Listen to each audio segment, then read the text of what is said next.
तो मैंने कहा सर नहीं, मुझे राफेल भी उड़ाना है और भी मिराज 2000 भी उड़ाना है और ये मिग 21 भी उड़ाना है, एक को लिमिट नहीं रखना चाहता मैं, काफी सारे एयरक्राफ्ट उड़ाना है। कहते भाई हाँ बेटा। गाड़ी नहीं है भाई, हाँ फाइटर वही जेट है। तो, फाइटर जेट है। फिर कहता कि okay what do you like about her. तो मैंने बोला कि the way she narrate the news and use the quotations. मैंने सोचा थोड़ा अब थोड़ा फनी करते हैं, तो मैंने बोल दिया यार शी इज क्यूट आल्सो। तो कहता या she is very beautiful, I also know that. एक ये बस मिथ है बहुत बड़ी कि ये आर्म फोर्सेस में मेजोरिटी जो होते हैं ये फौजियों के बच्चे जाते हैं, बट ऐसा ऐसा नहीं कुछ, है। अच्छा मैनपुरी से आ रहे हो तो मैनपुरी के बारे में कुछ फेमस बताओ। तो मैं सोच रहा हूँ कि क्या बताऊं इसको, कि हमारे यहाँ काफी गुंडागर्दी ज्यादा चलती है, चोरी डकैती ज्यादा होती है। एसएसबी में your biggest brahmastra is your smile. So ऐसे नहीं है पागल की तरह हंसते रहो, लेकिन एक हाँ हाँ स्लाइट हाँ हाँ हाँ। स्माइल ऑन योर फेस ना विल हेल्प यू। तू चलता जा, तू चलता जा, तू चलता जा, तू बढ़ता जा, तू बढ़ता जा, तू बढ़ता जा, तू लड़ता जा, तू लड़ता जा, तू लड़ता जा, तू बढ़ता जा, तू बढ़ता जा, तू बढ़ता जा। जय हिंद, वंदे मातरम और भारत माता की जय। स्वागत है आपका द फौजी शो में। द फौजी शो में सामाजिक जिम्मेदारी की तरफ एक विनम्र कोशिश है। इस शो से इकट्ठा किया हर पैसा भारत के वीर फाउंडेशन में जाएगा, ताकि हमारे शहीद भाई बहन की फैमिलीज को कोई भी आर्थिक समस्या ना आए। आपकी एक लाइक, शेयर और सब्सक्राइब से किसी की सहायता हो सकती है, क्योंकि मैं खुद एक एक्स एनडीए हूँ और नेशनल डिफेंस एकेडमी में 3 साल ट्रेनिंग किया हूँ। मैं सम्मान करता हूँ हर उस भाई बहन का जो सरहद पर है, ताकि हम जैसे लोग, आप और मैं, चैन की नींद सो सके। जय हिंद, वंदे मातरम, भारत माता की जय। स्वागत है आपका द फौजी शो में। Today we have with us mister Pranjal Pratap, who is soon going to become GC Pranjal Pratap. So Pranjal ji, शुक्रिया आपका कि आप आए as a guest on our show. And मेरे साथ जो मेरा बडी पास आउट, जो मेरा बडी जो रिकमेंड हुआ था, जैसे आई वाज जस्ट नंबर 64, जो 65 था उसका नाम भी प्रांजल था। So we have okay. Very fond memories. और जब मैंने तेरा वो स्क्रीनशॉट डाला था ना चैट का अपने इंस्टा पर, तो उसने मेरे को भेजा था कि रिमेम्बर ऐसे करके, तो फिर we got together. So guys, telling you about Pranjal Pratap. So Pranjal की काफी इंस्पिरेशनल एंड जोश टाइप स्टोरी है। फर्स्ट 2 अटेम्प्ट्स में इसका नहीं निकला, and then he took a drop. You heard it right, drop के साथ भी एसएसबी किया जा सकता है। सो या प्रांजल took a drop, and he appeared for various entrance exams including NDA. He took a drop for NDA purpose only. So yeah, interview officer को कैसे समझाया, कैसे कन्विंस किया, खुश किया, सो वो सब इस जानेंगे वीडियो में। एंड ऑल्सो इसके अराउंड 500 के आसपास आ रहे हैं रिटर्न में, सो रिटर्न के बारे में भी बात करेंगे। प्लस जो हमारा थोड़ा कैजुअल लेड बैक एटीट्यूड होता है कि कोचिंग एकेडमीज के बारे में या एसएसबी के बारे में, we will discuss that also, because this guy has been to many coaching academies, बालनोई, ऑलिव ग्रीन एंड अफपा। सो तीनों जगह मत्था टेका है ये, तो इसलिए तीर्थ यात्रा ये कर चुका है। ठीक है, सो इसके बारे में भी जानेंगे। Stay tuned. सो प्रांजल, जय अपने हिंद बारे सर। में एक बेसिक इंट्रो दे दे यार ऑडियंस को, who is Pranjal Pratap. So Jain sir, thank you for inviting me here. So I am Pranjal. I basically hail from Mainpuri. तो मैनपुरी में छोटा सा एक डिस्ट्रिक्ट है यूपी में, आगरा के पास, वहां से हूँ मैं। एंड स्टार्टिंग में मेरे स्टार्टिंग के 2 अटेम्प्ट्स में मेरा रिटर्न नहीं निकला, देन आफ्टर थर्ड अटेम्प्ट में मेरा रिटर्न निकला, बट एसएसबी में कॉन्फ्रेंस आउट हो गया। एंड देन फोर्थ अटेम्प्ट में रिटर्न भी एसएसबी भी हो गया सारा कुछ। So I was recommended from 1 AFSB Dehradun, and flying के लिए मुझे रिकमेंड, सीपीएसएस भी मेरा क्लियर हो गया है। And so this is my basic intro. Okay, great, cool. So Pranjal यार, थोड़ा सा रिटर्न प्रिपरेशन के बारे में बता। How did you prepare, because you have seen failure. So generally क्या होता है, जो बच्चा फर्स्ट टाइम में क्लियर कर लेता है ना, सम गाइज लाइक मी, सो उनको इतना नॉलेज नहीं होता, लेकिन जो बच्चा कंटिन्यूअस फेलियर देख के किया है ना, उसको वो बेटर बता पाएगा। So you have seen failure twice, so what do you think how a guy should prepare for NDA return? सबका बताना, maths and GS.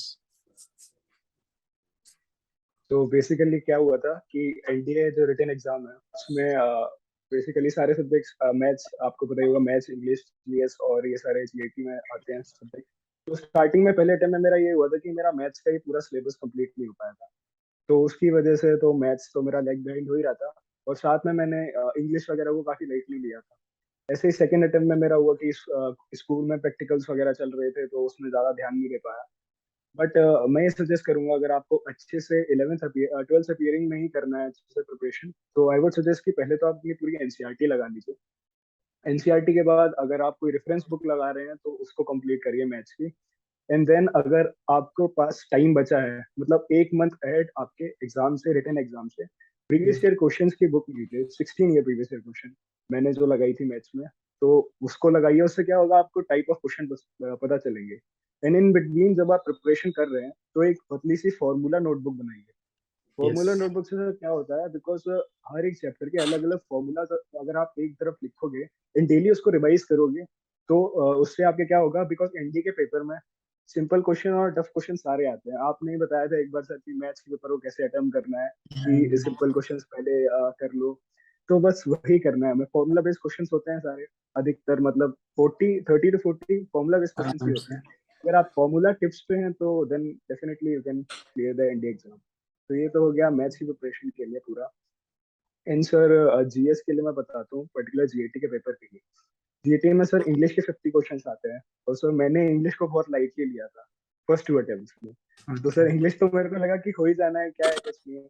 But sir अगर आप इंग्लिश को अच्छे से प्रिपेयर करेंगे, सो 50 क्वेश्चंस में मैं देखता हूँ कैंडिडेट्स 40 to 45 क्वेश्चन सही करके आते हैं, विच इज वेरी नाइस। तो अगर आप एंटोनिम्स सिनोनिम्स अच्छे से कर लेंगे, रूल्स अच्छे से पढ़ लेंगे स्पॉटिंग एरर्स के, और जंबल वर्ड्स आते हैं पीक्यूआरएस, वो तो आपके फ्री में मार्क्स ही है, वो समझिए। तो मैंने ऐसे ही किया था, मैं यूपीएससी के साइट पर जाकर प्रीवियस ईयर क्वेश्चंस डाउनलोड करता था जीएटी के। एंड सर जब मैं कहीं ट्रेवल कर रहा हूँ या कहीं जा भी रहा हूँ या घर पे हूँ, तो सर मैं उन पेपर्स को सॉल्व करता था अपने दोस्तों के साथ। बस यही इंग्लिश का कर लिया। देन उसके बाद साइंस पे पर्टिकुलरली बात करते हैं, तो साइंस में क्या हुआ था कि मेरे को लगता था 11th 12th का भी आ रहे हैं न्यूमेरिकल्स, तो अगर यूट्यूब वगैरह पे भी मैं क्लास हूँ तो भी 11th 12th के क्वेश्चन ज्यादा करा देते हैं।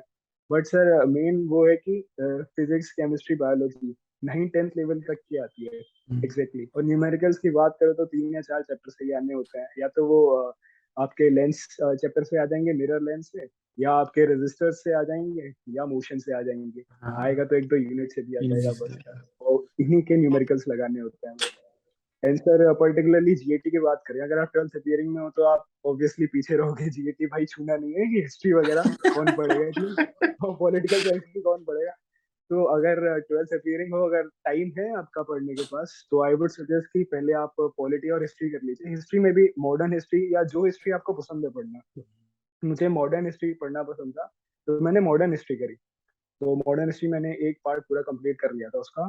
तो उससे क्वेश्चंस जो बने थे 3 4 वो हो गए थे। पॉलिटी तो बहुत इजी है, अगर आप डेली डेली क्या, अगर आप एग्जाम से एक मंथ पहले भी पॉलिटी पढ़ लेते हो अच्छे से, नॉर्मल आप स्ट्रक्चर ही पढ़ लेते हो कि हाँ भाई आर्टिकल 1 to 4 कौन सा है, 5 to 12 कौन सा है, फंडामेंटल राइट्स और फंडामेंटल ड्यूटीज, देन एक दो क्वेश्चन उससे भी बन जाते हैं आपके। सो थोड़ा थोड़ा करके चलिए आराम से। अगर आप 12th अपियरिंग, अगर 12th अपियर्ड हो चुके हो आप, 12 पास आउट हो गए हो, देन आई वुड सजेस्ट कि आप इसको भी टाइम दीजिए थोड़ा थोड़ा। बिकॉज अगर आपके हर एक पार्ट से थोड़े थोड़े क्वेश्चंस बनेंगे, देन आपका ओवरऑल स्कोर ही अच्छा होगा। सर ये रिटर्न का हो गया। Great, yeah, great. I think very well you have summarized it. So guys, इस पार्ट को रिवाइंड करके टाइम स्टैम्प से एक बार फिर से सुन लो, so that you don't have any doubt, because he is the authority. 500 number लाया है लौंडा, ठीक है। सो भाई 500 मैथ्स में कितने हैं तेरे, मतलब तकरीबन तू एक्सपेक्ट कर रहा है? 170, 160 to 170 एक्सपेक्ट करता हूँ। माय गॉड, इतने में तो 2 लोग क्लियर कर लें ऑलमोस्ट। तो अच्छा, सर मेरे बस टाइम पे मैथ्स क्या हुआ था, में। ऑल टाइम लो कट ऑफ चली गई थी। तो अच्छा सर, हाँ 2016 और वाला बैच था ना शायद आपका। हाँ हाँ, तो वो दिया था मैंने पेपर, तो ऑल टाइम लो चलेगी। एंड मैं बाहर आया, मैं मेरे पेरेंट्स पूछ रहे कैसा गया पेपर। अच्छा, मैं काफी तैयारी करके गया था, तो मैंने बोला मेरे को तो अच्छा लग रहा है paper. I think I have done good, जो डिफिकल्टी लेवल से मैच करके मैंने बोल दिया। फिर उन्होंने गाड़ी में बैठे थे तो बोला कि हाँ देखो कितने अटेम्प्ट किए तुमने, बिकॉज मैं कंटिन्यूसली यही बात कर रहा था घर पे कि यार 60 तो मेरे को करना ही है किसी भी हालत में। 60 वॉज माई टारगेट, और फिर 10 में गेस वर्क से करने वाला था, तो 70 टोटल। तो फिर मैंने बताया उनको 40 अटेम्प्ट किए हैं और 10 एडिशन में मतलब 50 हो गए। तो सबके में से मुंह उतर गए थे। बट फिर पेपर का रिजल्ट आया और क्लियर कर लिया मैंने। इनफैक्ट हमारी क्लास में 7 लोगों ने क्लियर किया था, और हम सातों को एक रमन सर करके हैं उन्होंने पढ़ाया था। और मतलब वो ही था कि सातों ने एसएसबी की साथ तैयारी की क्लास में तो सोच, एक ही क्लास में 7 लड़के एनडीए के लिए जा रहे हैं, ठीक है, और 2 महीने हाँ पढ़ा है अभी। फिर तो ब्रेक टाइम में यही होता था, कोई एक दूसरे को पीपीटीटी की स्टोरी सुना रहा है, कोई टीईटी की सुना रहा है। बट yes, सारे स्क्रीन आउट हो गए थे एक्सेप्ट मी। तो फिर उसके बाद जब अगले अटेम्प्ट के लिए हुआ तो उसमें से एक और लड़का सिलेक्ट हुआ, इंद्रजीत करके, अभी इज इंजीनियर ओनली। तो हाँ, इंटरेस्टिंग था काफी। तेरे yes. स्कूल में कितने हुए रिकमेंड सिलेक्ट रिटर्न? एक मिनट। यहाँ मतलब एक लड़का हुआ था मेरे ओके साथ, वो ईशांत राजपूत था उसका नाम। वो भी ओके रिसेंटली कॉन्फ्रेंस आउट हो गया। बट हमारे यहाँ ना डिस्ट्रिक्ट में एक भी रिकमेंड नहीं होता, मतलब बहुत ओके। कम। एक भी किसी को नॉलेज भी नहीं है इंडिया के बारे में। हाँ जैसे सर आपने बताया अभी पेपर इतना टफ था, तो हमारे जितने भी एस्पायरेंट्स हैं उनका ये रहता है कि अगर आपको पीवाईक्यूज लगाने हैं तो 2016 वाला बाद में लगाओ या सबसे पहले लगा लो। बिकॉज हाँ उससे या तो आपका मोरल डाउन हो जाएगा, या आपका प्रैक्टिस करने से आपका मोरल अप हो जाएगा बाद में कि हाँ इतना टफ हाँ। पेपर मैंने पहले लगा लिया। वही एक बच्चा था तो उसने, मैंने बहुत तैयारी की उसने, और मैंने उसको बोला पीवाईक्यू सॉल्व कर और मेरे को रिजल्ट भेज। तो उसने मेरे को रिजल्ट भेजा तो एकदम ही उतर गया, मतलब जो हमने सोचा था उससे एकदम नीचे। मैंने उससे फिर पूरा थोड़ा एनालाइज किया, फिर मैंने उससे 2 घंटे बाद बात की कि भाई हुआ क्या, बोले सर 2016 का किया था। तो मैंने बोला अबे यार तेरे को पहले पूछ लेना चाहिए था। यही होता है ज्यादातर उसमें हाँ, 2016 वाले में। वो थोड़ा तो सर सदमा ये टाइप बहुत था अच्छा वो हुआ। 2016, यूपीएससी भी सदमे में चले गया था कि ये 65 बच्चे के आ रहे मैथमेटिक्स में, उसको कैसे क्लियर कर दिया तुमने। हाँ, कट ऑफ सही देखते हैं है ना यार। कि 340 340 और नीचे फिर जा रही है 290 270 में, क्या चल रहा है। सही है, बहुत खतरनाक ही पेपर था वो, बट चलो ठीक है, हाँ लेजेंड्स हैव क्लियर्ड इट। हाँ, yes sir, honour goes to you. So moving ahead, Pranjal, SSB के लिए काफी पापड़ बेले हैं तूने, and you have seen the fight, fight दी है तूने, अच्छी फाइट दी है। अपना एसएसबी का प्रिपरेशन एक्सपीरियंस शेयर कर, और फिर बता कि how one should ideally prepare for SSB. तो सर एसएसबी में मेरा क्या हुआ था, जब मैं एनडीए रिटन के लिए प्रिपेयर कर रहा था तो मेरे को लगता था कि हो जाएगा इस अटेम्प्ट में, हो जाएगा इस अटेम्प्ट में, हो जाएगा। तो मैं स्टार्ट भी कर देता था प्रिपरेशन एसएसबी की। तो जब रिजल्ट नहीं आता था तब धक्का लगता था एकदम, ये क्या हो गया। तो एसएसबी में मेरा क्या था, मैं इंटरव्यूज देखता था रिकमेंडेड कैंडिडेट्स के और एसएसएस के। तो उससे मेरे को क्या था कि इनसाइट पता चल जाती थी कि प्रोसीजर के बारे में क्या है और हमें क्या क्या एक्सपेक्टेड है वहां पर। तो सर ये सारे मैंने इंटरव्यूज देखे काफी सारे। अभी आपका जैसे चैनल नया खुला था तो आपके ज्यादा नहीं देखे थे, पहले एक दूसरा चैनल उसके देखे थे, फिर आपके आने लगे सेकंड अटेम्प्ट से मेरे, तो आपके भी देखता था। सर हुआ क्या था, मेरे को एक इंसाइट आ गई थी अच्छी खासी। तो जब मैं थर्ड अटेम्प्ट में अपनी कोचिंग लेने भी गया था तो मैं फ्रेशर था। तो जितने भी रिपीटर दोस्त थे मेरे, वो मेरे से यही कहते थे कि भाई तेरी, तू तो रिपीटर लगता है, तेरी नॉलेज इतनी अच्छी, तेरे हर प्रोसीजर के बारे में पता है। तो सर मैं यही रिकमेंड करूंगा, अगर आप एसएसबी के लिए जा रहे हो तो प्रोसीजर के बारे में पता रखो और what is expected of you, ये अच्छी तरीके से प्रिपेयर करके जाओ। एंड सर जो एसएसपी की प्रिपरेशन रही मेरी वो ऐसी थी कि मतलब मैं सोचता था कि करंट अफेयर्स के बारे में ज्यादा कर लूँ, ये पॉलिटिकल जियो पॉलिटिक्स के बारे में ज्यादा कर लूँ तो अच्छा इंप्रेशन पड़ेगा। बट सर फर्स्ट अटेम्प्ट में क्या हुआ, मैं लेग बिहाइंड हो गया कि मुझे सेल्फ अवेयरनेस ज्यादा नहीं थी। लाइक अपने फैमिली से मतलब अब वहां पे इंटरव्यू में रहता है ना कि अगर हर कुछ तो बोलना नहीं होता है। अगर आपने सब कुछ बता दिया कि ऐसे ऐसे घर पे गालियां पड़ती हैं, तो वो कहेगा हाँ बेटा आओ लिख के तुमको। तो ऐसा रहता है। तो वही है ना, अब एक वो वही मीम इंटरव्यू में था। हो रहा था, मैं सोच रहा था कि ये बोलना चाहिए या नहीं बोलना चाहिए। हाँ, सर प्रांजल, एक वो वो मीम था ना तो कि वो लड़का बोलता है कि एक कहीं पे बाहर अपने दोस्तों के साथ है, तो गालियां दे रहा है वो गंदी गंदी, ठीक है। और शिफ्ट कट टू क्या एसएसबी बोलते हैं, एसएसबी। इंटरव्यू। ओके हाँ gentleman, I completely agree. Yes sir, वो देखे थे मैंने भी सर, तो यही था मेरा। तो ऐसे से मैं प्रिपेयर नहीं किया था। देन जब थर्ड अटेम्प्ट के बाद मैं कॉन्फ्रेंस आउट हुआ, मतलब एसएसबी का फर्स्ट अटेम्प्ट था मेरा, उसमें जब मैं कॉन्फ्रेंस आउट हुआ तो मुझे पता चला कि भाई सेल्फ अवेयरनेस पे काम करो। जीटीओ मेरा काफी अच्छा था, फिजिकल मतलब साइकोलॉजिकल टेस्ट भी काफी अच्छा था, बट इंटरव्यू में लाइक बिहाइंड कर रहा था। तो मैंने क्या किया सर, सारे इंटरव्यू क्वेश्चंस थे जो मेरे, वो आंसर्स उनके फ्रेम किए। ऐसे 100 to 150 क्वेश्चंस थे। फिर एक बार और आपको प्रमोशन कर रहा हूँ कि आपकी वीडियो देखी थी, तो उसमें आपने बताया था कि घर वालों को बिठाता हूँ सामने और फिर मैं हाँ, आंसर मैंने देता ऐसे हूँ। किया था तो मेरे क्योंकि मेरे घर वाले मेरी तो बड़ी बेइज्जती करते थे। तो हाँ, मैं अभी सोचा भी सर कि मैं भाई। इनको बिठाओ पहले। हाँ। तो क्या हुआ, मैं भी सेम करता था, बट मैं लैपटॉप पे सारे आंसर अपने टाइप करता था। तो एक बार अच्छा। क्या हुआ, दीदी ने वो फोल्डर ओपन करके देख लिया। तो मैं घर वालों को बताता नहीं था कि ऐसे फैमिली की हेल्प कर रहा हूँ, कि खाना बनाने में या कभी झाड़ू पोछा कर रहा हूँ घर पे। तो सर दीदी ने एक बार घर पे बता दिया कि ये सब लिख रहा है इंटरव्यू के लिए और ये बोल के आएगा। तो अब जब भी मम्मी आती थी तो कहती थी, अच्छा ये लिखा है वहां पे, चलो काम करो, ये झाड़ू लगाओ, पोछा लगाओ। तो सर यही चल रहा था इंटरव्यू का। तो सर ओ ऐसे ही मैंने भाई। सारे ओ, तो यही 100 to 150 ऐसे क्वेश्चंस मैंने फ्रेम किया और उनके आंसर्स लिखे। और सर जो भी मैं वीकनेसेस वगैरह लिख रहा था अपनी, बिकॉज वो डायरेक्टली या इनडायरेक्टली आपकी वीकनेस पूछेंगे ही पूछेंगे इंटरव्यू में। तो सर मैं वीकनेस ऐसी बताता था, या तो माइल्ड वीकनेस बताओ और शुगर कोटेड वर्ड्स में बोलो। आप एकदम बड़ी भाई। वीकनेस बता दो कि प्रोकास्टिनेटर हूँ मैं काम नहीं करता हूँ टाइम पे, और ये सारी चीजें नहीं बोलनी होती हैं। एंड इवन वो चीजें भी पूछेंगे, कुछ ऐसी सिचुएशंस पूछेंगे कि जिससे that you are scared of. तो वो सब चीजें भी नहीं बतानी होती प्रॉपरली, बट थोड़ी थोड़ी चीजें बताओ। ऐसा नहीं आप वहां बोल के आओ कि हाइट से मुझे डर लगता है और आपको बनना फाइटर पायलट है। तो कहेंगे आओ बेटा तुमको लेते हैं। एक मेरा कोर्समेट था, पता है, उसको हाइट से डर लगता था। उसकी फर्स्ट चॉइस एयरफोर्स थी।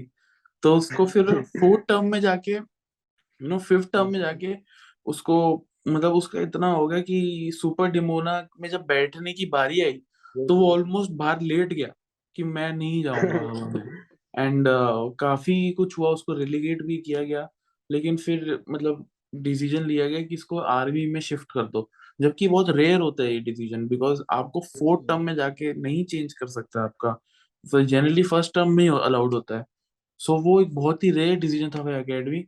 और उसको फिर सारे एग्जाम्स फिर से देने पड़े, first to third term, first to fourth term के, बीएससी कंप्यूटर साइंस के। यस तो क्योंकि सर, पहले वो समझ गया। बीटेक कर रहा था, सो बहुत मुश्किल हुआ उसको। सॉरी यार, कंटिन्यू फिर। तो सर ऐसे ही हुआ, मतलब जितने भी वीकनेस आप बता रहे हो इंटरव्यू में, उसको पहले से ही मतलब पूरा इंटरव्यू फ्रेम करके जाओ। What I would like to say कि आपका साइकोलॉजी और इंटरव्यू आपका पूरा आपके हाथ में होता है, इवन जीटीओ का भी कुछ पार्ट। बिकॉज साइकोलॉजी में क्या है, आप खुद से मैनेज कर सकते हो सारी स्टोरीज और उनकी पिक्चर्स, और मतलब इस पिक्चर्स पे जितनी भी स्टोरीज हैं, खुद की साइकोलॉजी उस टाइप से डेवलप कर सकते हो।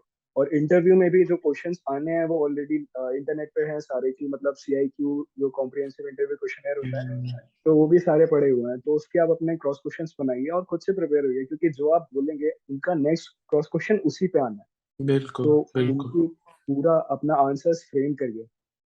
तो इंटरव्यू एक के लिए चीज मैं यही और सजेस्ट मैंने करूंगा। की थी कि मैंने, जब मैं इंटरव्यू की तैयारी कर रहा था, तो मैंने अपने ऊपर 100 क्वेश्चन बनाए थे कि जैसे वो 100 क्वेश्चन जो इंटरव्यू ऑफिसर मुझसे पूछ सकता है बेस्ड ऑन माई पीआईक्यू।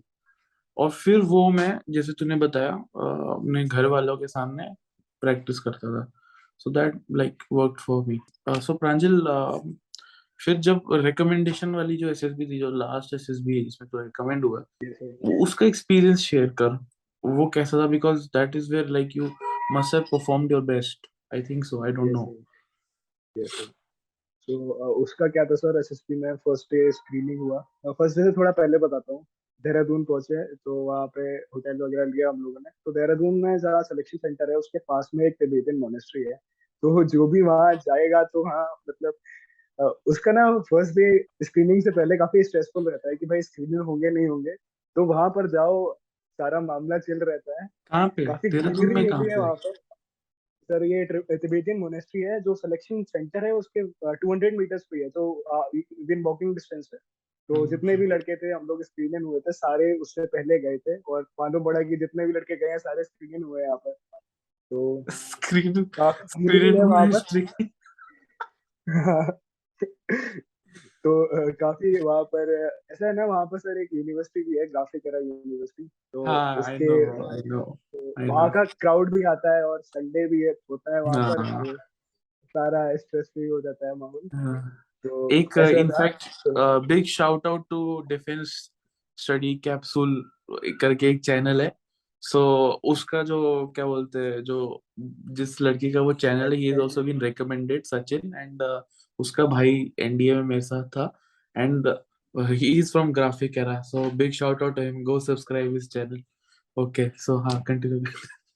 तो सर ऐसे हम लोग गए थे तो पूरा माइंड फ्रेश हो गया था हमारा वहां जाकर। तो फर्स्ट डे स्क्रीनिंग हुई, अराउंड 178 की रिपोर्टिंग थी। तो माई चेस्ट नंबर वाज 187, क्योंकि फोर्थ अटेम्प्ट था, सबसे बड़ा था, और एयरफोर्स बोर्ड में डेट ऑफ बर्थ के साथ लिखा है। तो ग्रुप में मैं कहीं लास्ट में बैठा था छुपे छुपे हुए। तो बड़े 187। बूढ़े। हाँ, बड़े बूढ़े थे हम वहां पर। तो ऐसे हुआ हमारा, पहले ओआईआर वगैरह हुआ। तो ओआईआर अब नॉर्मल ही हो गया, मतलब अच्छा हो गया था। मालूम पड़ गया था कि 50 आउट ऑफ 49 48 क्वेश्चन हो गए थे दोनों ओआईआर में। क्वेश्चन तो सारे अटेम्प्ट किए थे, बट एक दो लग रहा था ऊपर। देन सर स्टोरी दिखाई गई, पिक्चर दिखाई गई हम लोगों को। सो पिक्चर देखी, नॉर्मली एक लाइब्रेरी टाइप की पिक्चर थी। उसमें पीछे बुक शेल्फ्स थी और काफी ब्लर था, और एक लेडी बैठी थी सामने, उसके एक लड़का बैठा था। तो बस वही स्टोरी वगैरह बनाई, पहुंच के वहां पर काफी लग रहा था कि भाई इतने सारे आए हैं। और बोर्ड का क्या था ना कि पहले बैच में रिपोर्टिंग उसकी 90 थी, दूसरे बैच में उसकी रिपोर्टिंग 140 150 कुछ थी, और लास्ट हमारे बैच में 180 आ गई थी, 190 आ गई थी समथिंग। तो हम लोग लग रहा था कि भाई कितने आ रहे हैं ये, और रिकमेंड भी अच्छा कर रहा था देहरादून, लाइक सब 19 रिकमेंड किए थे हमारे से पहले वाले बैच में। तो लग रहा था कि काफी अच्छे से सर है यहाँ पे, 19 19 रिकमेंड आउट ऑफ? किए। आउट ऑफ सर बंदे उनके वही थे, 78 80 कुछ थे, ऐसे मुझे ध्यान नहीं है, बट इतने थे। मतलब 1:4 90। टाइप, 1 ये सर ऑलमोस्ट 3.5 टाइप। हमारे से पहले वाले बैच में। तो तुम लोग तो तो एकदम इतना जोश में बुरा। आ गए हो कि यार यही हाँ, बैच है, यही अरे यही यही हमें देंगे रिकमेंडेशन। बस, हाँ, यही जो बोर्ड है जो रिकमेंड करेगा हम लोगों को। तो सर रिपीटर्स भी काफी थे हमारे में। और हाँ। तो बात चली तो हमारे में एक आफ्को में जो लड़का मिला था वो रिकमेंडेड था, वो भी वहाँ आया हुआ था। मैंने कहा लास्ट प्रीवियस बैच से रिकमेंड था। तो वो भी आया था, उसको मेडिकल आउट हुआ था, तो ऐसे दो रिकमेंडेड भी आए थे उसमें। ओके, मैंने ओके। कहा भाई ये लोग भी आ रहे हैं कंपटीशन बढ़ाने। तो कंपटीशन। स्क्रीनिंग हुई हमारे। हाँ सर, वो लगता है कि भाई ऑलरेडी रिकमेंडेड है यार, लगता है। अगर ग्रुप तुम बनेगा तो इनफैक्ट रिपीटर्स का एक ताने भी बार मारते चांस ना, होगा। यार तुम क्यों आ गए यार, तुम रेकमेंड होकर यार, हाँ, तुम यार फिर यार। हाँ, एक लड़का था यार, उसको मैंने इंटरव्यू लिया था, तो उसने 3 रेकमेंडेड था वो, 3 टाइम्स। एनडीए, हाँ, टीएस और नेवी 12+2। और लिमिट है। माय हाँ, गॉड। कंटिन्यू, क्या बोल रहा था? तो सर ऐसा हुआ फिर हमारा स्क्रीनिंग हुई। स्क्रीनिंग के बाद रिजल्ट अनाउंस हुआ। तो नरेशन में तो सर नरेशन तो सबकी अच्छी थी, मतलब स्क्रीनिंग का मैं ये टिप देना चाहता हूँ कि बट आप स्क्रीनिंग आराम से हो जाओगे, खासकर एयरफोर्स बोर्ड में। आप एक स्टोरी जो है वो रेलिवेंट स्टोरी बनाओ, जो पिक्चर आपको शो हुई है। बिकॉज वहां मैं देख रहा था लड़के स्टोरी तो काफी अच्छी बना रहे थे, मतलब हाई लेवल थी, बट वो पिक्चर से मैच नहीं कर रही थी। तो स्टोरी रिलेवेंट बनाओ, एंड देन बेस्ट पार्ट आता है आपको स्क्रीन होने का, जो काफी ज्यादा रोल प्ले करता है, वो होता है नरेशन। नरेशन अगर आप कॉन्फिडेंटली बोल्डली दे देंगे अच्छी तरीके से, आपकी स्टोरी सबको समझ में आएगी, क्रिस्प नरेशन दे देंगे, तो इजिली आप स्क्रीन इन हो जाएंगे।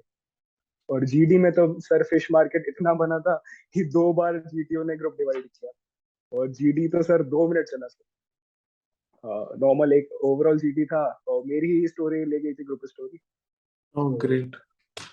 कूल। सो प्रांजल, यार तूने मेरे को बताया था कि you have taken a drop, and for someone who is preparing for SSB, who has going to SSB, so वो वहां पे कन्विंस कैसे किया तूने? तो उस ड्रॉप का अक्सर असेसर्स थोड़े से दे हैव देयर एप्रीहेंशन, सो वो कैसे किया तूने? तो सर ड्रॉप का क्या था, आप ड्रॉप ले लो बेसिकली, ऐसे कोई प्रॉब्लम नहीं है अगर लेना है तो। बट आप जो ड्रॉप में कर रहे हो वो इम्पोर्टेंट है। अगर आपने ड्रॉप भी लिया है and even you have achieve something, like मैंने ड्रॉप लिया था, मेरे 2 अटेम्प्ट में रिटन क्लियर नहीं हुआ, देन थर्ड अटेम्प्ट में मेरा रिटन क्लियर हुआ। तो उसका रिजल्ट ये रहा कि मैंने ड्रॉप को अच्छे से यूटिलाइज किया है, तो दैट्स वाई Yes. मेरा रिटन क्लियर हुआ। तो यही मैंने एसेसर को बोला वहां पर कि ऐसे सर मैंने ड्रॉप के लिए रिटन के लिए प्रिपेयर करने के लिए ड्रॉप दिया, and that's why I am sitting here in front of you, कि मैंने रिटन भी क्लियर कर लिया और इंटरव्यू में मैं आया हूँ यहाँ पर, और सर सब लकीली जाएगा तो मैं रिकमेंड भी हो जाऊंगा। एंड सर यही मैंने इस बार ड्रॉप में बोला, बट इस बार कुछ क्वेश्चंस उनके अलग थे। इस बार उन्होंने क्वेश्चंस में मेरे से पूछा कि अच्छा अभी तक ड्रॉप ले लिया है कोई नहीं, अब आगे का क्या सोच रहे हो। तो आगे के क्या सोच रहे हो, तो मैंने बता दिया था कि कैसे कैसे बीटेक वगैरह जो भी करना है मेरे को। सो आपका जो बैकअप ऑप्शन है वो भी अच्छे से होना चाहिए कि if not NDA then what.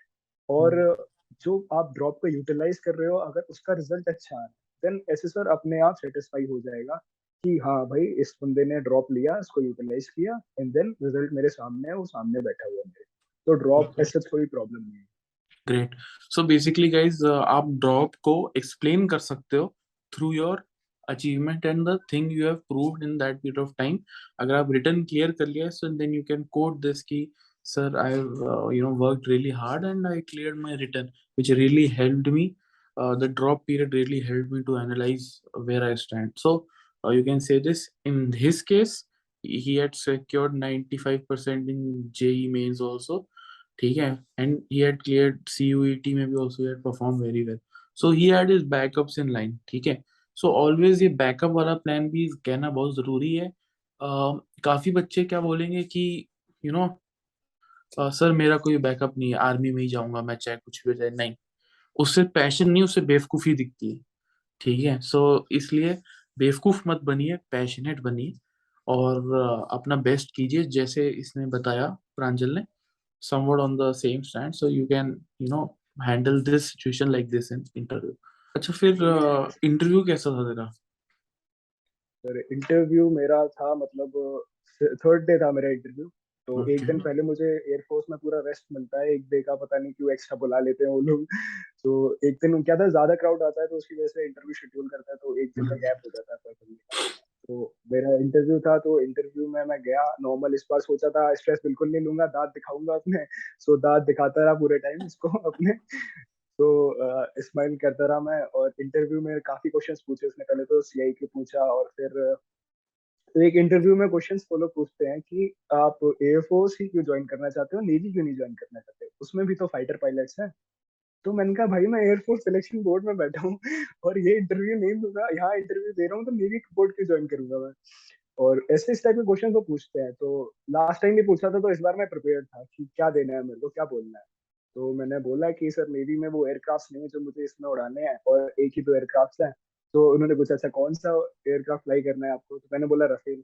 तो उनका रफेल मरीन तो आने वाला है, उसमें नेवी में इक्विप होने वाला है, शायद उसकी डील वगैरह कुछ चल रही है। तो उनका जब तक आप होंगे कमीशन तब तक आ जाएंगे। तो मैंने कहा सर नहीं, मुझे रफेल भी उड़ाना है और भी मिराज 2000 भी उड़ाना है, और ये मिग 21 भी उड़ाना है, एक को लिमिट नहीं रखना चाहता मैं, काफी सारे एयरक्राफ्ट उड़ाना है। कहते भाई हाँ बेटा। गाड़ी नहीं है भाई, हाँ फाइटर वही जेट है। तो, फाइटर जेट है। बट सर मैंने देखा था ना कि मिग 21 वाले को कभी सुखोई मिल जाता है, और फिर सुखोई से मतलब रफेल मिल जाता है। तो सर मैंने ऐसे 2-3 एग्जांपल दिए थे उसको, तो कह रहा था ओके ओके अंडरस्टैंडेबल। तो ऐसे इंटरव्यू चला। इंटरव्यू में मेरे हॉबीज में मैंने इस बार कुछ डिफरेंट लिखा रखा था। लाइक हर बार हर बंदे वही रख देते हैं, रीडिंग और ये साइकिलिंग और वर्कआउट वगैरह। तो इस बार मैं सोचा था थोड़ा डंडा लूंगा। तो मैं लिखने गया था वहाँ, स्केचिंग में करता हूँ, तो स्केचिंग लिखा था मैंने सबसे पहले। उसके बाद रीडिंग मिलिट्री बुक्स लिखा था, क्योंकि उस टाइम सोचा था कि तो मैंने भी मुझे लिखा अभी भी था। ध्यान है। आपकी बुक शेल्फ में पीछे एक इंडियाज वॉर्स करके बुक पड़ी हुई है। हाँ, वो अर्जुन मैंने सुब्रमण्यम की, हाँ। अर्जुन सुब्रमण्यम सर की, वो मैंने ग्रेट अभी ऑथर, पढ़ी थी। जस्ट तो लव हिम। गले यस मिलना यस, चाहूंगा उससे एक दिन। Arjun sir, if you are watching this काफी वीडियो, अच्छी बुक आई है, वुड मतलब लाइक टू हग उन्होंने यू। जैसे लिखी थी वो बहुत बढ़िया तरीके से लिखी एक्चुअली थी सर। बढ़िया होता है यार वो। ऑल्सो तो उससे मेरे से रीडिंग मिलिट्री बुक्स लिखा था, और मैं ब्लॉग भी राइट करता था, मतलब ऑनलाइन ब्लॉग्स लिखता था, तो ब्लॉगिंग भी मैंने लिखा था। एंड इवन फिर मैंने सोचा कि न्यूज से रिलेटेड लिखना है, तो वॉचिंग बियॉन्ड भी लिख देता हूँ, क्योंकि न्यूज़पेपर हमारे यहाँ आता नहीं था इंग्लिश का। तो मैं हाँ इंग्लिश का पढ़ नहीं पाता था, ऑनलाइन ही कभी कभी पढ़ लेता था। हाँ तो मैंने लिख दिया वॉचिंग बियॉन्ड, एक बियॉन्ड करके चैनल है। सो इंटरव्यूअर आया तो उसने एक एक करके मेरे से क्वेश्चन पूछने दिया, हॉबी से स्केचिंग का पूछ लिया, ब्लॉगिंग का पूछ लिया, फिर आता है वॉचिंग V1, कहता है V1 में कौन से किसका देखते हो एपिसोड, तो मैंने बताया ग्रेविटास और ग्रेविटास प्लस देखता हूँ। तो कहता ओह पलकी शर्मा उपाध्याय, मैंने कहा यस सर पलकी शर्मा उपाध्याय। फिर कहता कि okay what do you like about her, तो मैंने बोला कि the way she narrate the news and use the quotations, मैंने सोचा थोड़ा अब थोड़ा फनी करते हैं, तो मैंने बोल दिया yes sir she is cute also. तो कहता या she is very beautiful, I also know that, I agree with you. मैं क्या कहा नाम सर बताया, थैंक क्या यू। नाम बताया? एक पहले न्यूज थी एंकर पलकी शर्मा उपाध्याय, अब उन्होंने वियॉन छोड़ दिया है, बट सर अच्छा, अब न्यूज 18 पे आती है शायद, वो आने वाली है ऐसी न्यूज चल रही है, but she is great sir, मतलब द वे शी मतलब narrates the news is very nice, मतलब प्लस जितने शी भी इज ऐसे क्यूट वगैरह आल्सो। है। यस ये हाँ हाँ यही वाली सर, वाह, सारे मतलब केपेबल है जितने यार, भी ऐसे सर थे केपेबल। ना जितने भी ऐसे सर थे ना सब इसकी न्यूज देखते हैं, वो रिकमेंड भी करते हैं इसकी देखो बेटा ये अच्छे से करते हैं। तो ऐसे से ये इंटरव्यू में चल रहा है मेरे, एंड इवन वो पूछता है मेरे से कि मैं पूरा सिविलियन बैकग्राउंड से हूँ, तो उसने पूछा कि ये आर्म फोर्सेस क्यों ज्वाइन करनी है, तो मैंने बताया कि सर ऐसा सिविलियन बैकग्राउंड है इसलिए ज्वाइन करनी है, कुछ डिफरेंट करना है मेरे को, मतलब मेरे फैमिली में सारे लोग टीचर्स हैं, मेरे नानी नाना पापा मम्मी मौसी मौसा सारे, तो उन्होंने पूछा मेरे से, तो मैंने बताया कि सर कुछ डिफरेंट करना है, और काफी सारी मतलब वो तो पूरा आंसर मैं रट के गया था, वो पूरा बोल दिया हुआ हाँ, एक ये था। मिथ है बहुत बड़ी कि ये आर्म फोर्सेस में मेजोरिटी जो होते हैं ये फौजियों के बच्चे जाते हैं, बट ऐसा ऐसा नहीं है। कुछ नहीं, एक ऐसा स्टडी हुई कुछ थी, मेरे को याद है तब मैं एकेडमी में ही था, और हम सबसे हमारा बैकग्राउंड चेक करवाया गया था, और अगले कुछ दिनों बाद न्यूज़पेपर में आया था, सो आप इसको गूगल करोगे तो आपको रिपोर्ट मिल जाएगी। और उसमें क्या हुआ था कि उसमें दिखाया था कि सिविलियन कितने परसेंटेज बच्चे हैं और फौजियों के कितने परसेंटेज बच्चे हैं, और मेजोरिटी एकदम बाय बम्बू सिविलियन बैकग्राउंड से थे। सो ये बहुत बड़ी मिसकंसेप्शन है, yes sir. Just for the audience to know. हाँ, please yes sir, continue. So वो भी सर वो भी चाहते हैं ना कि सर हम कुछ नई फैमिलीज भी ज्वाइन हो यस, इस ऐसे यस, यस। ऑर्गेनाइजेशंस में, वरना ऐसे मोनोपोली इंटरव्यू बन चलता है जाती ना। है कोई भी हाँ ऑर्गेनाइजेशन। जैसे यस सर, पाकिस्तान आर्मी में ये प्रॉब्लम है कि यस सर, उनका मोनोपोली बन चुका है, एक बार स्टार्टिंग में फैमिलीज आ गई हैं तो उनके ही बच्चे आए जा रहे हैं, बट हमारी में ऐसे नहीं है, बिकॉज यू नो हमारा आर्मी के बारे में सभी को पता है, आर्म फोर्सेस के बारे में। यस तो सर। ओपन सिस्टम है काफी, विच इज वेरी नाइस, क्योंकि काफी अपॉर्चुनिटीज भी मिलती हैं, और सेम तरीके का क्राउड रहेगा तो सेम मेंटेलिटी भी रहेगी लोगों की थिंक करने की। एंड सर काफी सारे हमारे पीछे जो वेटरन्स है और काफी हीरोज है हमारे, लाइक विक्रम बत्रा सर, और ये सारे सब सिविलियन फैमिली से ही थे। यस, और एंड सर इंटरव्यू में एक मेरे को याद है मोमेंट, उन्होंने मेरे से पूछा कि अच्छा मैनपुरी से आ रहे हो तो मैनपुरी के बारे में कुछ फेमस बताओ, तो मैं सोच रहा हूँ कि क्या बताऊं इसको, कि हमारे यहाँ काफी गुंडागर्दी ज्यादा चलती है, चोरी डकैती ज्यादा होती है यूपी में, तो फिर कलकत्ता। लेकिन सोच के गया था कट्टा, तो ये मैं पूरा सोच के गया था, फिर उसको अच्छी तरीके से बताया आंसर। एक और लड़का था वो रिकमेंड हुआ था, वो मुरैना का लड़का था, वो भी आगरा के पास, तो वो भी रिकमेंड हुआ है, तो उससे भी सेम क्वेश्चन पूछा, उससे कॉन्फ्रेंस में भी यही पूछा था। अब वो सोच रहा था कि भाई मैं क्या आंसर दूं, कि मुरैना में कोई चिल्लर नहीं लेता, मतलब चिल्लर 1-2 रुपए के सिक्के, कि वो नोट ही चाहिए उन्हें, वो 10 का सिक्का भी नहीं लेते। तो इस टाइप के काफी मतलब अंदर अंदर से हंसी आ रही थी कि क्या बोल दूं मैं इसको, बट मैंने फिर कंट्रोल किया, बोल दिया एक दो चीज।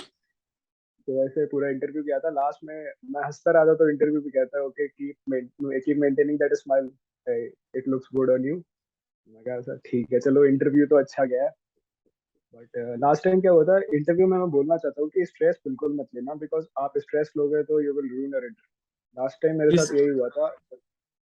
ये स्माइल वाला तूने बताया ना, तो मैं अपने ऑडियंस को बस यही बताना चाहता हूँ कि एसएसबी में your biggest brahmastra is your smile.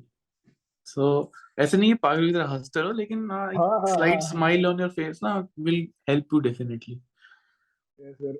और ये पागलों वाला बोला ना, तो सर मेरे को एक इंसिडेंट याद आया, एक मेरे को बंदा मिला था, तो उसको क्या था कि वो चाहता था कि इंटरव्यू में हमेशा मुस्कुराते रहे और मतलब फनी सा सीन बना दे, तो इंटरव्यूअर ने पूछा उसको कि okay why do you want to join Indian arm forces, तो वो कहता है सर ऑफिसर्स की बीवी बहुत अच्छी होती है इसलिए मेरे को ज्वाइन करनी है मैंने कहा भाई क्या बोल दिया तूने, और ये क्या बोल के आया है, ये थोड़ी कोई रीजन होता है, और ये फनी थोड़ी बन गया, तू बहुत कैजुअल बिहेवियर शो करके आ गया वहां पर। तो ऐसे ऐसे भी लड़के होते हैं सर। भाई साहब, इतना बड़ा स्लिप ऑफ टंग, असेसर का तो हाँ दिमाग खराब हो गया होगा। पता है जरा, ऐसा ऐसा कुछ एक एक ये ऐसा एक आंसर काफी होता है असेसर को बोलने के लिए कि यार ओके, हाँ थैंक यू जेंटलमैन, जाओ ले लेना चाहिए। Carry on. शिट। चलो। जाओ बस खड़ी है बैठ के चले जाओ। तेरा इंटरव्यू कितनी देर चला था? इंटरव्यू मेरा सर 40 to 45 मिनट्स चला था नॉर्मल इंटरव्यू, आइडियल जो। ज्यादा लंबा नहीं गया और कॉन्फ्रेंस? था। कॉन्फ्रेंस भी सर मेरी मेरा लास्ट था, लाइक मेरा चेस्ट नंबर था 78 समथिंग कुछ। तो नॉर्मली मेरा कॉन्फ्रेंस भी हाल ही हो गई थी। मैं एक बंदा निकल के गया 2 मिनट, मैं वेट किया, फिर सीधा अंदर गया, हाल उन्होंने क्वेश्चन पूछा तो बाहर चला गया। कॉन्फ्रेंस भी लगी नहीं थी। और बस वही, how was your stay, any suggestion, बस थैंक यू, बस हाँ वही। बस मेरे से ये भी पूछा था कि how differently prepared this time from the last previous अच्छा। वन। तो मैंने बताया है सारा कुछ जो बताते हैं, सेल्फ इंट्रोस्पेक्शन वगैरह वगैरह। और फिर बोला कि कोचिंग एकेडमी भी ज्वाइन करी थी एक। तो उन्होंने कहा अच्छा कौन सी, तो मैंने बताया उसके बारे में। Then उन्होंने पूछा कि डज इट हेल्प हियर, तो मैंने बताया कि yes sir obviously. Even GTO में भी जो फॉर्मल इंटरव्यू इनफॉर्मल इंटरव्यू होता है कमांड टास्क से पहले, तो उन्होंने भी मेरे से पूछा था कि कोचिंग का। और जीटीओ तो मैंने बताया था सेम कि मैं झूठ नहीं बोला कि मैं कोचिंग वगैरह ज्वाइन नहीं करी है। और लोग ऐसा करते हैं कि झूठ बोल देते हैं कि कोचिंग ज्वाइन नहीं करी है। नहीं, पता चल जाए तो यार जब उनको। उनको पता चल जाता है, एंड इवन कोई गलत नहीं है कोचिंग ज्वाइन करने में। हाँ, जीटीओ ने भी मेरे से यही बोला था कि हम लोगों से जब कॉमन ब्रीफिंग चल रही है तो उन्होंने ये बोला था कि अगर आप कोचिंग ज्वाइन कर रहे हो that is shows that you are yes, serious yes, about something. Right. आप प्रिपेयर्ड होके जाना चाहते हो कहीं, आप ऐसे इनफॉर्मली और कैजुअली नहीं जा रहे हो। तो अब ये आउटलुक काफी उन्होंने चेंज हो गया, ये पहले आउटलुक जीटीओ होता ने था कि कोई एसएसएस हाँ। का नहीं। हाँ जीटीओ का ही ये माइंडसेट है। बढ़िया, you right, absolutely right. Thank you Pranjal. I think सब कुछ तूने बहुत अच्छे से समझाया, and I think last half an hour was just amazing. यार एक क्वेश्चन जो हम हर रिकमेंडेड कैंडिडेट से पूछने की कोशिश करते हैं कि what is your message to the guy out there who is trying, but अभी तक उसका हुआ नहीं है, he is in the process, someone who has seen failure both in written and SSB. So एक बंदा जो अभी स्क्रीन आउट होके आया है, कॉन्फ्रेंस आउट होके आया है, या रिटर्न नहीं हुआ है, तो what is your message to him? Sir अभी मेरे लिए मैसेज रिटन जो प्रिपेयर कर रहे हैं एस्पिरेंट्स उनके लिए ये है कि अच्छे से रिटन की प्रिपरेशन करो। लाइक ऐसा नहीं है कि आप एसएसबी के बारे में सोच रहे हो, मेडिकल्स के बारे में सोच रहे हो कि एसएसबी में क्या करूंगा, मेडिकल्स में क्या करूंगा, ये हो जाएगा। आप रिटन को पूरा डिवोशन दो अपना, प्रॉपर गाइडेंस लो किसी बंदे से अगर आपके पास गाइडेंस का सोर्स नहीं है। एंड सर प्रैक्टिस करो, जितनी ज्यादा प्रैक्टिस करोगे उतना ज्यादा। हार्ड वर्क का कोई वो कॉम्प्लीमेंट सप्लीमेंट नहीं है, उसको करस्पॉन्ड कोई नहीं कर सकता। जितना ज्यादा आप रूटीन फॉलो करेंगे, हर चीज अच्छी तरीके से करेंगे, उतना आराम से आपका रिटन क्लियर होगा। इंट्रोस्पेक्ट करिए अपना, डेली टेस्ट कीजिए, डेली तो नहीं कर वीकली टेस्ट कीजिए। आप मॉक टेस्ट लगा रहे हैं, मॉक टेस्ट कीजिए, पीवाईक्यूज वाले टेस्ट कीजिए। आप जितना ज्यादा करते जाएंगे धीरे धीरे इम्प्रूव, अपनी वीकनेसेस पे काम करिए, आराम से आपका रिटन क्लियर होगा। एंड सर स्क्रीन आउट और उनको बताना चाहूंगा, स्क्रीन आउट वालों को, कि कहीं ना कहीं आपकी कम्युनिकेशन स्किल, लाइक आपको कॉन्फिडेंस में प्रॉब्लम आ रही है। तो जितना ज्यादा आप प्रिपेयर करेंगे, लाइक मिरर प्रैक्टिस करिए, फोन से वीडियो कि मैं कहाँ पे लेग बिहाइंड कर रहा हूँ। तो वो उधर आप नोट डाउन करिए कि अच्छा इस वर्ड में मेरे को प्रॉब्लम आ रही है, मैं ऐसे ऐसे नहीं बोल पा रहा हूँ। और पब्लिक स्पीकिंग भी करने की कोशिश करिए, जितने ज्यादा लोगों से मिलेंगे उतना ज्यादा आपका कॉन्फिडेंस इंक्रीज होगा। एंड सर जो कॉन्फ्रेंस आउट हुए हैं, मैं उनको ये बोलूँगा कुछ ना कुछ आपने गलती करी होगी इसलिए कॉन्फ्रेंस आउट हुए हो। तो अपनी जर्नी को एक बार अच्छे से देखिए कि क्या क्या गलतियां करी थी आपने, और सीखिए, घर से बाहर निकलिए। तो घर पे बैठे बैठे तो कुछ नहीं होगा, क्योंकि जितना ज्यादा आप बाहर निकलेंगे उतनी ज्यादा लोगों से मिलेंगे आप, और उतनी ज्यादा आपकी इमेजिनेशन पावर और अच्छे से लोगों से बात करने का तरीका वगैरह सब इम्प्रूव होगा। तो बस यही है सर, यही सब करना चाहिए। Thank you, great message Pranjal, thank you so much for accepting our invitation, for coming as a guest on our show, and we wish you all the best for your academy life. And just वहाँ पे ना काफी time ऐसा लगेगा कि यार बहुत मुश्किल है, छोड़ देता हूँ वगैरह, ऐसे थॉट्स आ जाते हैं अक्सर। अब तो फिर भी सेकंड टर्म में आते हैं, बिकॉज फर्स्ट टर्म में आप रोमियो क्यूपिक हो, वहां पे आपके ऊपर कोई नहीं होता, लेकिन जैसे ही आप स्क्वाड्रन में जाते हो, so you feel the heat actually. ठीक है, सो उस सिनेरियो में ना हमेशा बस ये याद रखना कि why you wanted to join in the first place. तूने वो 2 साल की फाइट क्यों मारी है, तूने वो ड्रॉप क्यों लिया है। Yes. ठीक है, so that will really help you. ठीक है, okay, thank you everyone. Like share subscribe कर देना प्लीज। टेक केयर, जय हिंद।